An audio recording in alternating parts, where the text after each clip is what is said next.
The day began like any other at the Deep Space Monitoring Station orbiting the edge of the Sol system. The station, named Horizon, was humanity's farthest listening post, designed to pick up faint signals from the far reaches of space. For months, the crew had grown used to the endless hum of machinery, the blinking lights on consoles, and the occasional bursts of static from distant stars. Most days were quiet, almost painfully ordinary.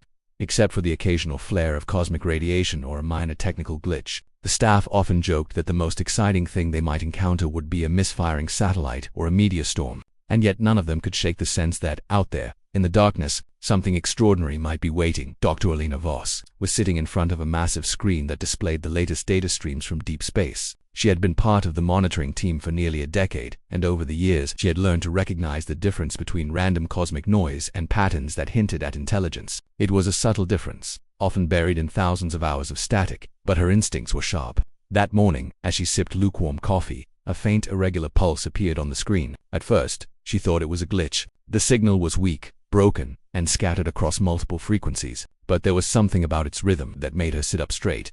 She adjusted the filters and ran the signal through several analytical programs. As the data processed, the pattern became clearer. It was no ordinary cosmic noise. The signal repeated in a deliberate sequence, too precise to be random, too structured to be natural. Her heart started to beat faster. Could it really be what she suspected? She called over her assistant, a young engineer named Marco who had a knack for spotting patterns in chaos. "Look at this," Alina said, pointing at the screen. "Tell me that doesn't look deliberate." Marco leaned over her shoulder, eyes widening. That's definitely not a star pulse or a quasar. It's a signal. Someone or something is trying to communicate. The two stared at the screen, watching as the signal repeated with strange erratic gaps, almost as if it were struggling to maintain itself. The pattern was not a message in any human language, but it had structure repeating sequences, bursts of energy and subtle shifts that suggested intelligence behind it. Alina felt a shiver run down her spine. This was the moment every deep space researcher dreamed about. Proof that humanity was not alone, but at the same time a cold knot of fear settled in her stomach. They had no idea who or what was sending this, or why. The station commander, Admiral Cormac Hayes, was called in immediately. He was a man who had spent most of his life managing risks in space exploration, and his calm, steady demeanor usually reassured everyone. But as Alina and Marco explained the signal, even Hayes' face betrayed a flicker of concern. "Where is it coming from?" he asked. Alina pointed at the display. "Coordinates here, beyond the outer edge of the uncharted sectors. It's from a system no one has visited before. The signal itself is weak, almost dying, but it's definitely a call for help. If I'm right, it's an SOS." The word hung in the room like a thunderclap. SOS, a universal distress call, and yet coming from an alien source. The implications were staggering. The room fell silent. Each person imagined the possibilities. A stranded civilization, a species facing extinction, or a trap sent by an unknown intelligence. Humanity had always wondered what might be out there, but now the universe had answered in the most urgent way possible. Hayes stood for a moment, rubbing his chin. "How reliable is this interpretation?" he asked cautiously. "We don't want to jump to conclusions and cause panic." Alina shook her head. "I've run it through every filter we have. The patterns, the repetition, even the minor errors in the signal all point to intelligent life in distress. It's not perfect, but I'm convinced whoever or whatever is sending this is calling for help." The news was transmitted to Earth immediately. Within hours, the world was buzzing with speculation. Governments, scientists, and media outlets debated what this could mean. Some dismissed it as a technical anomaly or a prank, while others speculated that it could be the most important discovery in human history. Social media exploded with theories, artwork, and anxious discussions. Public interest surged, and the pressure on the decision-makers grew. Humanity had always imagined contact with extraterrestrial life as something distant and theoretical, but now it was happening in real time. At the monitoring station, the atmosphere was tense but electric. The staff worked around the clock, analyzing every fragment of the signal, trying to decode any hidden patterns or messages. Nights blurred into days as fatigue set in, but the thought of discovery pushed them forward. Alina often found herself staring at the display long after her shift ended, feeling a mix of awe and fear. The SOS was more than a call for help, it was a challenge, a reminder that humanity was not the only intelligence in the universe. The message itself was fragmented, leaving many questions unanswered. Some sequences repeated endlessly, while others appeared only once, as if the sender's energy or resources were failing. The more Alina examined it, the more she realized how fragile the situation must be for the aliens. It was like watching a life sign flicker from a dying patient on a distant planet. The more she decoded, the stronger her conviction grew that this was a real plea, not a test or experiment. Political and military leaders were soon drawn into the discussion. The United Earth Coalition had to decide whether to respond, and if so, how. Diplomats debated the risks of sending a team to an unknown system, while military advisors weighed the possibility of encountering hostile forces. Fear and excitement coexisted in every briefing. On one hand, humanity had the chance to prove itself as a compassionate, intelligent species. On the other, venturing into the unknown could be suicidal. Elena attended one of the high-level meetings via video feed. She watched as politicians argued over theoretical scenarios and military options. She knew they didn't understand the urgency, the fragile nature of the SOS signal. She tried to explain that every moment counted for the aliens sending the distress call. "If we delay," she said, "we could be too late. They might already be gone. We might never get another chance to help or even learn from them."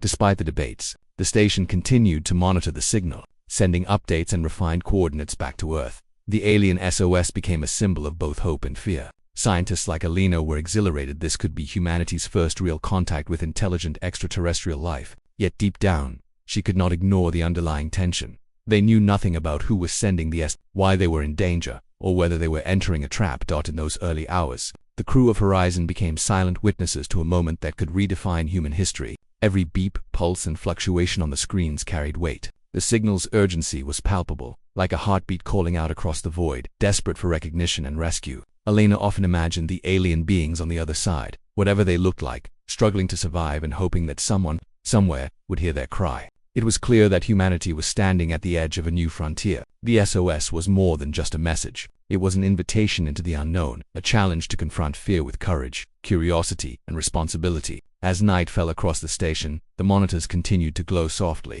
reflecting the determination of those who had heard the call. In that quiet, luminous room, Elena Voss and her team understood that the universe had just spoken to humanity, and the story of what came next was about to begin. After the SOS signal from the distant star system reached Earth, the world changed almost overnight. News channels replayed the message over and over, while social media exploded with theories about the alien call for help. Scientists, politicians, and military leaders were suddenly thrown into heated debates. Humanity had never faced a situation like this. No one had ever had proof of intelligent life beyond Earth, let alone a clear plea for assistance. Every country wanted to take part in responding, but the United Earth Coalition, which coordinated space exploration and defense, had the final authority. Captain Ryland Thorne, a seasoned officer in the Earth Defense Fleet, was summoned to a high-security meeting at the Coalition headquarters. The Deathworlder fleet, which he commanded, was humanity's most advanced and heavily armed force. Its ships were built to explore dangerous planets and, if necessary, destroy threats that could endanger Earth.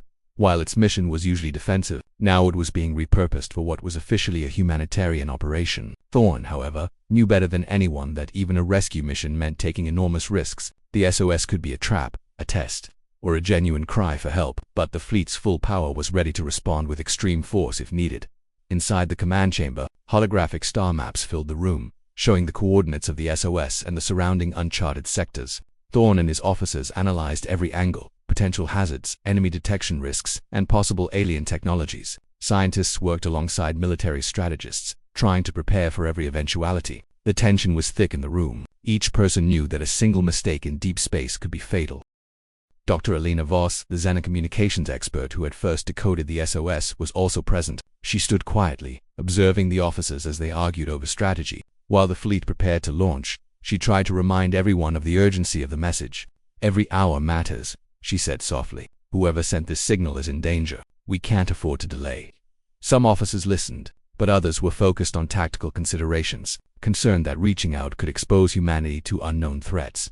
As the preparations progressed, the Deathworlder fleet assembled at Earth's orbital docks. The ships were massive, gleaming with reinforced armor and advanced weaponry. Each vessel was equipped with cutting-edge shields, faster-than-light engines, and automated defense systems capable of obliterating entire enemy fleets. Yet, despite their fearsome appearance, the crews understood that their mission required more than firepower. They would be venturing into a system they knew nothing about, interacting with beings they could not predict, and potentially facing dangers far beyond human imagination.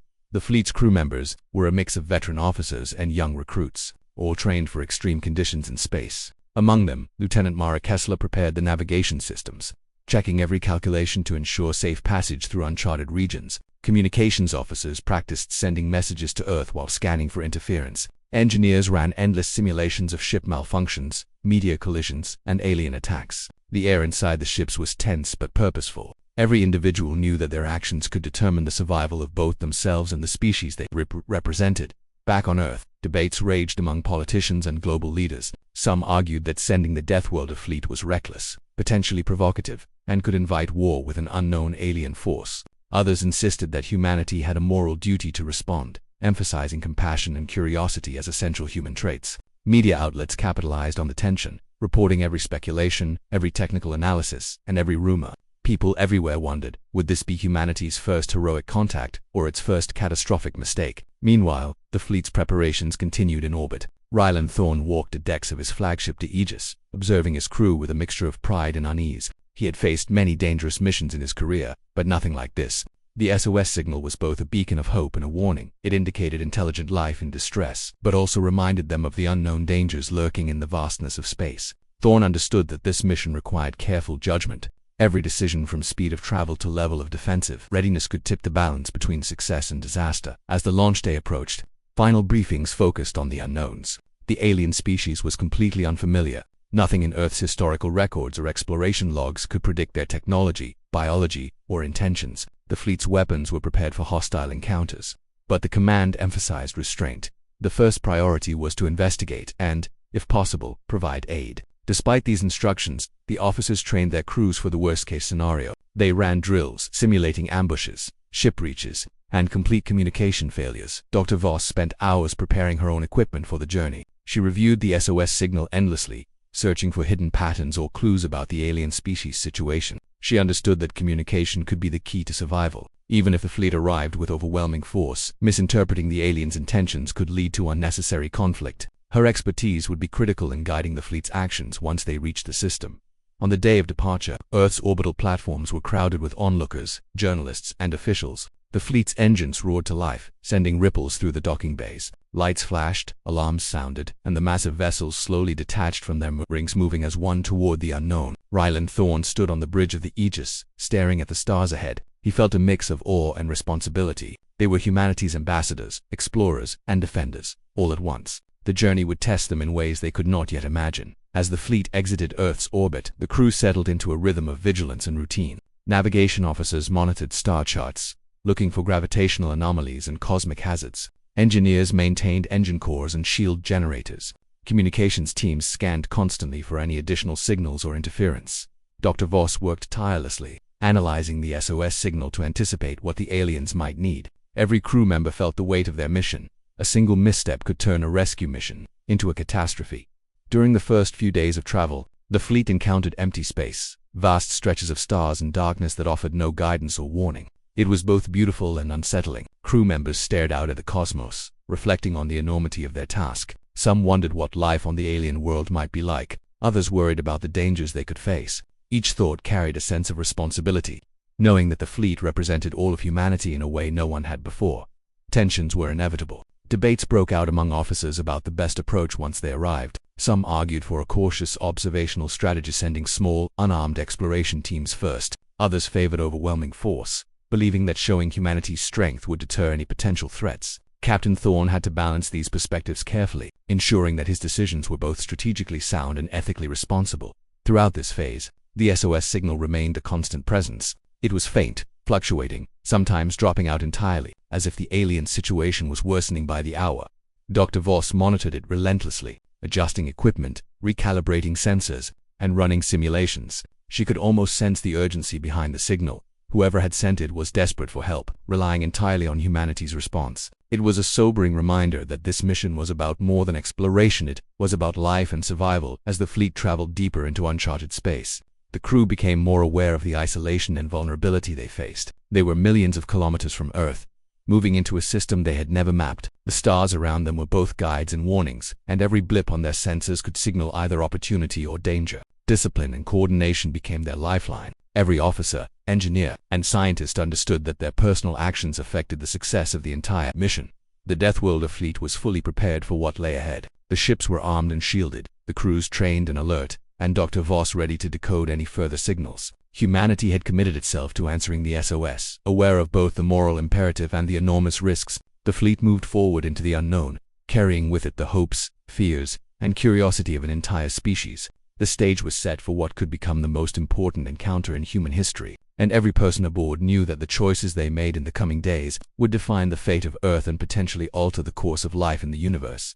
After weeks of tense travel through the vast emptiness of uncharted space, the Deathworlder fleet finally approached the coordinates of the alien SOS. The journey had tested the crew's patience, discipline, and endurance. The long hours of monitoring, navigation, and simulations had prepared them technically, but the unknown loomed larger than any drill could simulate. As the ships entered the alien system, a sense of anticipation mixed with unease gripped everyone on board. No one had ever seen this part of the galaxy before, and the first sight of the system was both beautiful and eerie, a swirling arrangement of distant stars, glowing nebulae in an alien sun that cast long, strange shadows over planets they had never catalogued. Captain Ryland Thorne stood on the bridge of the Aegis, watching the holographic display of the system. Every sensor was active, scanning for life signs, gravitational anomalies, and unusual energy readings. "Prepare for approach," he ordered calmly, though his mind raced. "Dr. Voss, how strong is the SOS signal now?" Dr. Alina Voss adjusted her instruments, her eyes scanning rapidly. "It's stronger than before, but still fragmented. Whoever sent it is close to the planet's surface, but their energy emissions are weak. It looks like they're struggling to maintain communication."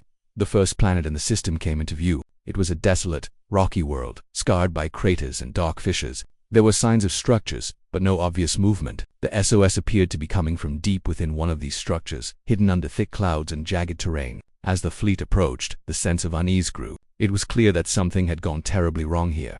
Exploration drones were the first to enter the planet's orbit. These small, unmanned ships scanned the surface, gathering data on the environment, terrain, and any signs of life. What they found was shocking. The structures were damaged, some almost completely destroyed, as if hit by a massive force. Smoke or dust rose in certain areas, and energy readings suggested that the planet's power systems were failing. The SOS was being sent automatically, but it appeared the beings responsible were in danger or perhaps gone already.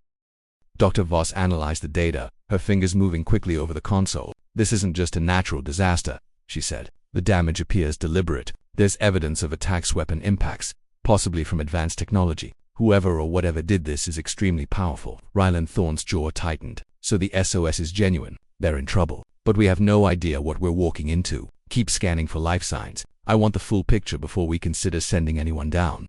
As the fleet continued to orbit, more information came in. Life signs were detected, but faint and scattered. Some signals suggested living beings hiding in subterranean areas, while others were so weak that it was unclear if they were still active. The aliens were alive, but barely, and the SOS had been their last hope. The crew realized that time was critical. Any delay could mean the difference between rescue and total loss. The first landing attempt was made by a reconnaissance team. Their ship descended slowly through the planet's thick atmosphere, dodging debris and unstable terrain. When they landed, they found devastation beyond imagination. Buildings were collapsed, fires burned in isolated areas, and strange, dark residue covered parts of the ground. The air was thick with dust, and even the drones had difficulty navigating. The aliens, when encountered, were weak and disoriented. Their appearance was unlike anything humans had studied. Elongated limbs, translucent skin that glowed faintly in certain areas, and large, expressive eyes. They looked at the humans with a mixture of fear and desperate hope. Dr. Voss tried to communicate using all possible methods like pulses,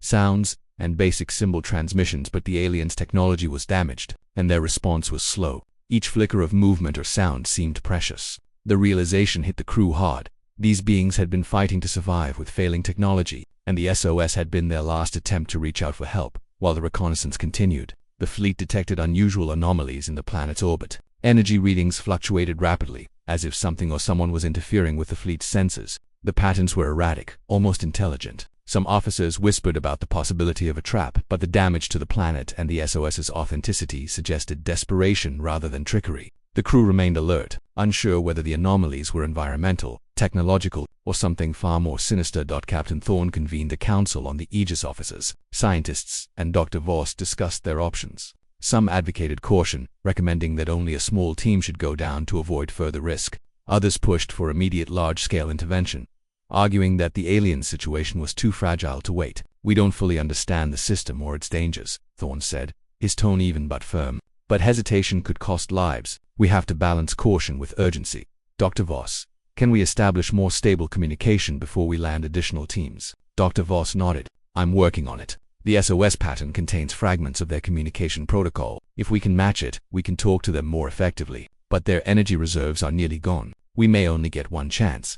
The fleet's first cautious contact team descended again. this time bringing supplies and medical equipment. They moved carefully through the wreckage, avoiding unstable structures and hazardous terrain. The aliens reacted with cautious trust, understanding the humans' intention but unable to express it fully. Every interaction was delicate, requiring patience and precision. That humans could see the strain on the aliens' faces, the effort it took just to respond or move. It was humbling and terrifying as the humans explored further. They began uncovering the scale of the catastrophe. The planet had once been thriving, with complex cities, energy grids, and advanced technology. Now it was almost unrecognizable. The attacks had been massive, leaving destruction that spoke of overwhelming power and intent. It became clear that the SOS was more than a simple call for help. It was a desperate plea from a civilization on the brink of extinction. Even as the humans tried to stabilize the situation, new threats appeared. Unidentified energy readings, approaching shadows on long-range sensors, and the faint trace of movement in the orbit suggested that the attackers or perhaps something else entirely was still in the area. The crew realized that the aliens' distress signal had drawn attention, and the planet was not as empty as it seemed. The realization added urgency and tension. Rescue was critical, but danger was near. Captain Thorne and Dr. Voss coordinated the efforts carefully. Teams on the ground stabilized power systems, treated the injured aliens, and scanned for additional threats. On the fleet, sensors monitored orbital anomalies, ready to deploy defenses if necessary. Every move was calculated, balancing speed and caution. The humans understood that they were now part of a larger story, caught between the desperation of the SOS and the unknown forces that had caused the devastation. The crew also began noticing small, puzzling inconsistencies. Some of the energy readings did not match the environment. Some communication fragments hinted at intelligence operating the SOS in a way that was not entirely consistent with the aliens' apparent weakness. Dr. Voss worried that there could be hidden factors. Perhaps the SOS itself was manipulated, automated, or used as a lure. These doubts added a layer of tension. While the primary goal was rescue, the fleet had to remain vigilant against deception or ambush. Despite the uncertainties, the humans persisted. They established a temporary command post on the planet, linking it directly to the fleet above. Medical aid, food supplies, and technological assistance were delivered to the aliens. Slowly the SOS signal stabilized, giving Dr. Voss more coherent fragments of communication. She could now understand basic concepts. The aliens were pleading for evacuation from the planet, explaining that the attackers were beyond their ability to fight. The scale of the danger became clear. The SOS was not just a local cry for help, it was a warning about forces far stronger than the aliens themselves. The humans had achieved a fragile but significant success. They had made contact with the survivors, provided immediate aid, and stabilized the SOS signal enough to gain insight into the aliens' situation. At the same time, the anomalies and potential threats in orbit reminded them that this was only the beginning. The SOS had drawn attention, and the universe beyond the planet's surface was no longer quiet. Humanity had taken its first steps into a desperate, dangerous world, and the choices they made next would determine the fate of both the aliens and themselves. The Deathworlder fleet realized that the SOS was both a lifeline and a warning. The aliens were alive, fragile, and in urgent need of help, but the destruction around them was a testament to forces that could threaten anyone who ventured into the system. Captain Thorne, Dr. Voss, and the fleet understood that their mission had shifted from mere exploration to active rescue under the shadow of an unknown, potentially lethal enemy. Every observation, every interaction, and every decision mattered, and the story of survival was just beginning.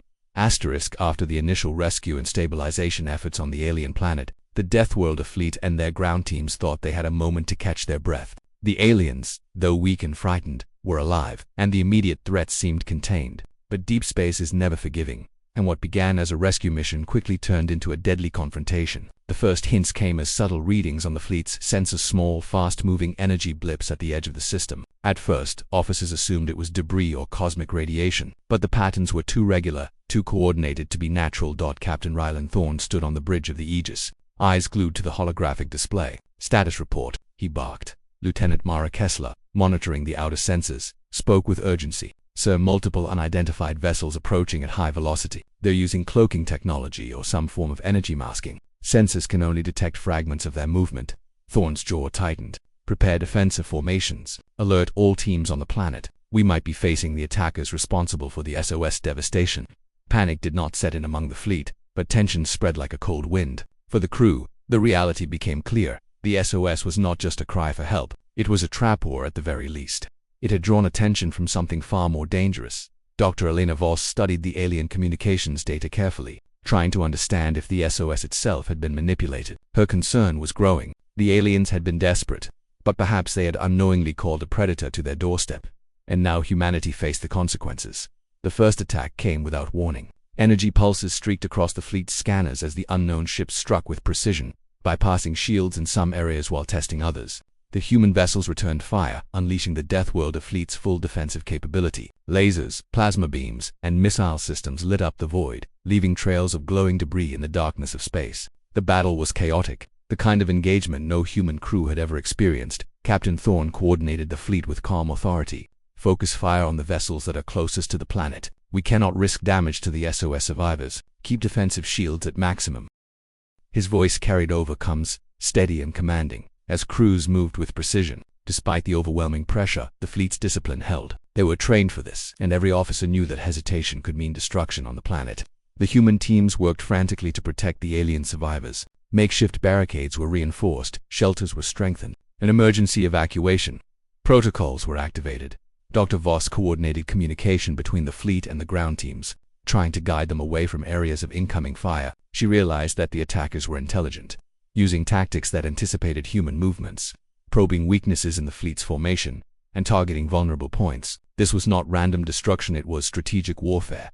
The aliens, already traumatized by the initial devastation of their world, reacted with fear and confusion. Some tried to flee to underground tunnels, while others remained immobilized by shock. Humans moved quickly to calm and assist them, but every step was fraught with danger. Explosions rocked the terrain as energy strikes hit near the rescue sites, sending clouds of dust and debris into the air. The ground teams had to dodge falling rubble while carrying the injured to safety. Dr. Voss continued her work, trying to decode fragments of alien technology to anticipate the attackers' strategies. Each piece of information she gathered gave the fleet a small advantage, allowing them to predict the enemy's movements for a brief moment. She realized that the SOS might have been partially automated, triggered in desperation, but the attackers had responded with lethal efficiency. The aliens had survived by luck and ingenuity, and now humanity's intervention was crucial for their continued survival. Back in space, the battle intensified. The enemy ships were faster and more agile than the human vessels expected. They used unconventional maneuvers, striking from blind spots and reappearing unpredictably. The Deathworlder fleet fired everything they had, but the attackers adapted quickly. It became clear that brute force alone would not win this confrontation. Coordination, strategy, and understanding the enemy's behavior were equally important. Captain Thorne made a critical decision. Divide the fleet into two groups, he commanded. One will continue to protect the planet and the survivors. The other will engage the attackers directly and draw them away from the SOS signal. The maneuver required precise timing, as splitting the fleet could leave both groups vulnerable. The crew executed the plan flawlessly, using the fleet's speed and firepower to create openings while protecting the ground teams on the planet's surface. Humans continued to assist the alien survivors. Supplies and medical aid were distributed under the shadow of the ongoing battle in orbit. Dr. Voss guided teams to repair alien energy systems, stabilizing communication and creating temporary shields around critical areas. The aliens, though weak and bewildered, began to respond to the humans' efforts. Small signs of trust emerged. They followed instructions, helped transport supplies, and even attempted rudimentary communication. The SOS signal, once chaotic and fragmented, began to stabilize, allowing the fleet to anticipate the attackers' likely targets more effectively. Despite these efforts, casualties occurred. Explosions and energy blasts hit some human vehicles and drones, and crew members sustained injuries. Every loss weighed heavily on Captain Thorne and the officers, who were forced to balance aggression with caution. The attackers were relentless, showing no hesitation, and their technology seemed to adapt to human tactics with alarming speed. It became clear that this was not merely a local conflict, it was a confrontation with an enemy capable of operating far beyond anything humans had previously faced. As the battle raged, Dr. Voss made a breakthrough. By analyzing residual signals from the attackers, she identified a pattern in their movements and energy signatures. "They're not attacking randomly," she said, urgency in her voice. "They're testing us, probing weaknesses, but their patterns repeat. If we can anticipate the next move, we can counter effectively." Captain Thorne immediately adjusted the fleet's formations, directing fire toward predicted attack points while maintaining protection over the SOS survivors. The strategy worked, at least temporarily. The fleet began to gain ground, pushing the attackers away from the planet and giving the rescue teams more time to evacuate the most vulnerable aliens. Small victories were celebrated quietly among the crew, even as explosions and energy pulses continued to light up space. The realization dawned on everyone that survival depended not just on firepower but on intelligence, adaptability, and coordination between humans and aliens.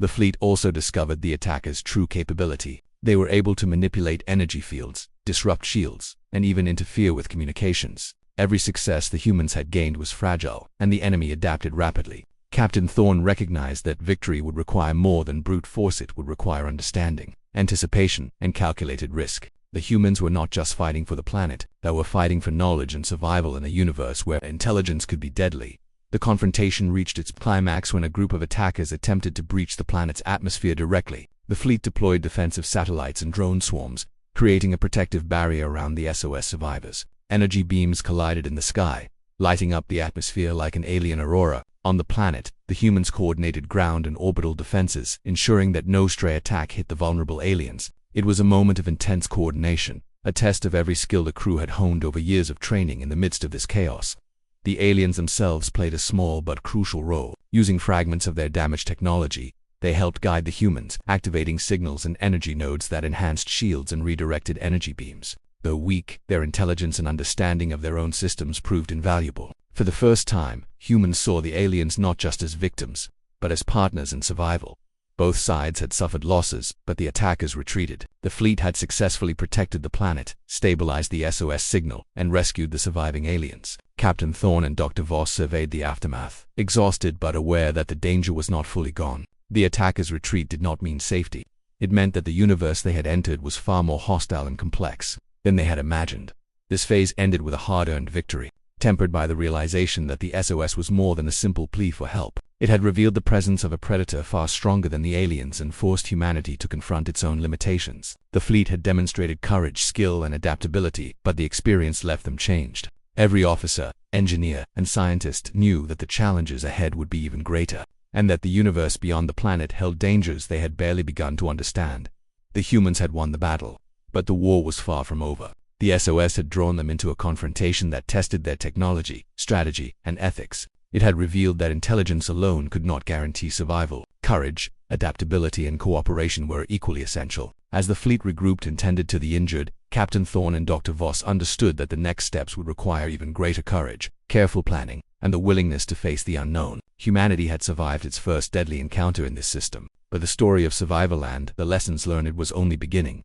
The battle had ended, leaving both the Deathworlder fleet and the alien planets scarred from the conflict. Energy trails still lingered in orbit, smoke rose from damaged structures, and the eerie silence that followed felt heavier than any alarm or warning. Captain Ryland Thorne stood on the bridge of the Aegis, staring at the slowly calming system. The immediate threat had been repelled, but the cost was clear. Human ships were damaged, some with critical systems offline, and the human and alien crews were exhausted. Thorne understood that survival in this sector was never guaranteed, and that the SOS had led them into a dangerous reality that humanity could no longer ignore.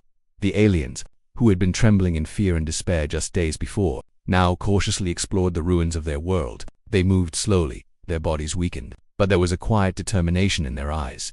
Dr. Alina Voss observed them from a nearby shuttle, noting subtle gestures of gratitude and cooperation. Communication was still limited, but the aliens had started to respond to human guidance. They helped repair essential infrastructure, activated damaged energy nodes, and assisted in redistributing the food and medical supplies the humans had brought. Though fragile, they were survivors, and humanity had become a part of that survival story. Captain Thorne called a meeting of the fleet's senior officers to assess the aftermath. On the bridge of the Aegis, holographic projections displayed the planet, the remaining alien structures, and the surrounding space. Lieutenant Mara Kessler reported on sensor anomalies that persisted even after the attackers had retreated. "We've detected residual energy fields and irregular patterns," she said. "It's possible they're remnants of the attackers' technology, or they may indicate other unknown threats nearby. We need to remain cautious." Thorne nodded. "We've won the battle, but the system is not secure. Keep all defensive protocols active."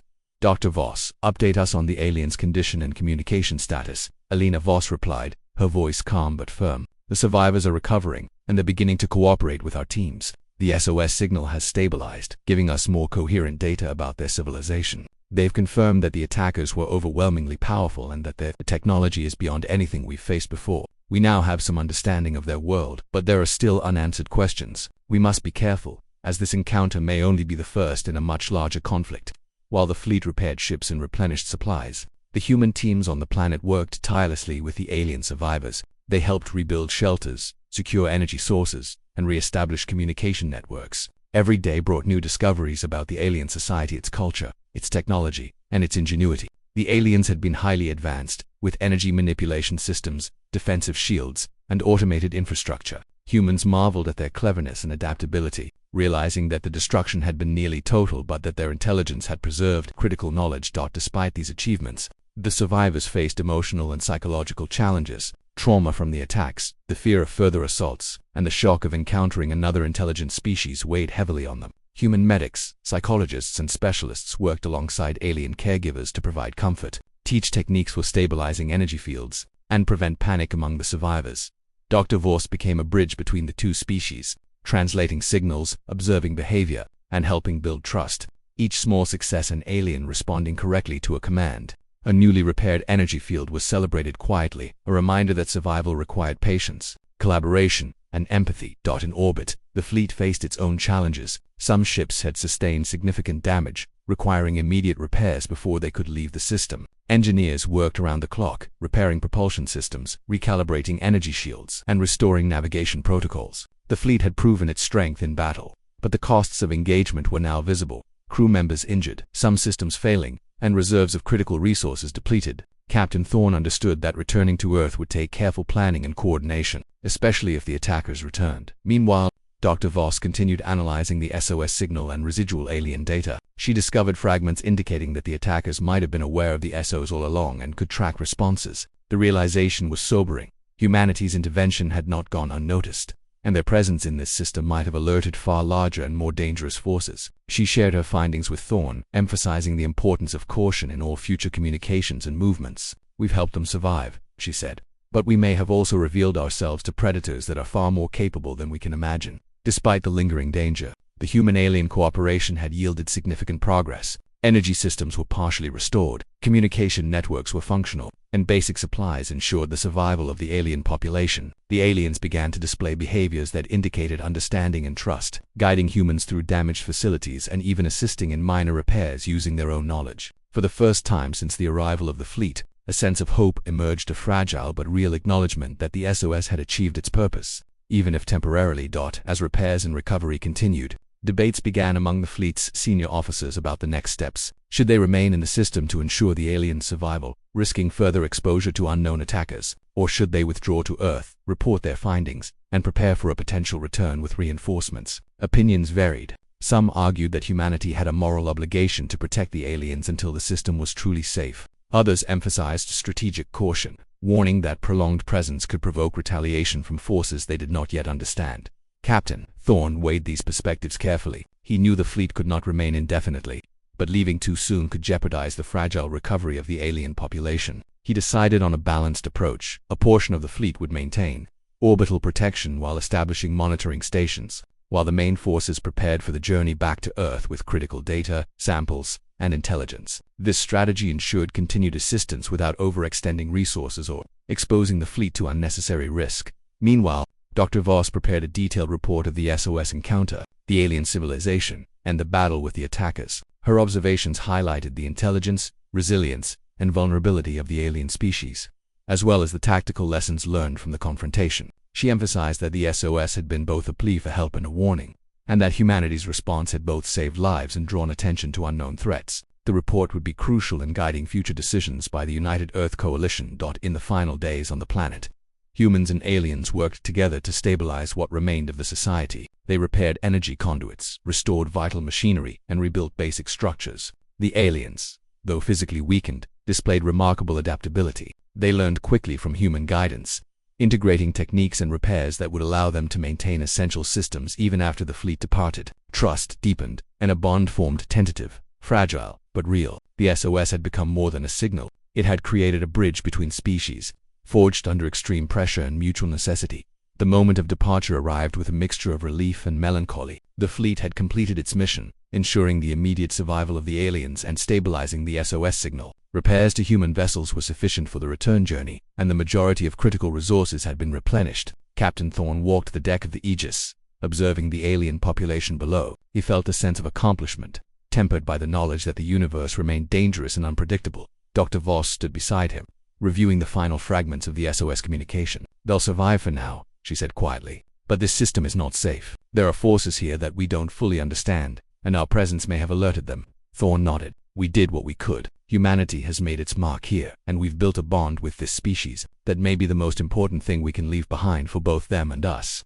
As the fleet lifted off, leaving the alien planet in cautious stability, the crew reflected on the events of the past days. They had faced unknown dangers, adapted to unprecedented circumstances, and worked alongside an entirely different form of intelligence. Casualties had been few relative to the scale of the confrontation, but the psychological impact was profound. The universe had revealed itself as vast, complex, and sometimes lethal, and humanity had only taken its first steps into its deeper realities. The journey back to Earth allowed for reflection, recovery, and analysis. Dr. Voss compiled all findings into a comprehensive record: the SOS signal, the alien civilization, the destructive attacks, and the lessons learned from the confrontation. This document would serve as both a scientific record and a warning for future missions. Every crew member contributed insights, from tactical decisions during the battle to observations of alien behavior and technological innovations. The SOS had not only saved lives but had provided humanity with a deeper understanding of survival, intelligence, and cooperation in the universe. The story of the SOS had reached a temporary conclusion. The aliens were alive, their society partially stabilized, and the immediate threat had retreated. Humanity had demonstrated courage, adaptability, and compassion. But they had also learned the hard truth: the universe was far more dangerous than they had imagined. The SOS had triggered a journey of survival, conflict, and discovery that would forever alter humanity's understanding of its place among the stars.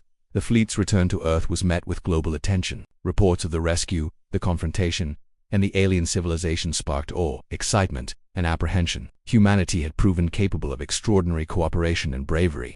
Yet the presence of unknown threats remained a haunting reality. The SOS had been a lifeline, a warning, and a bridge between species, a signal that reminded humanity that courage and intelligence could save lives, but that caution and preparation were equally essential in the unforgiving expanse of space.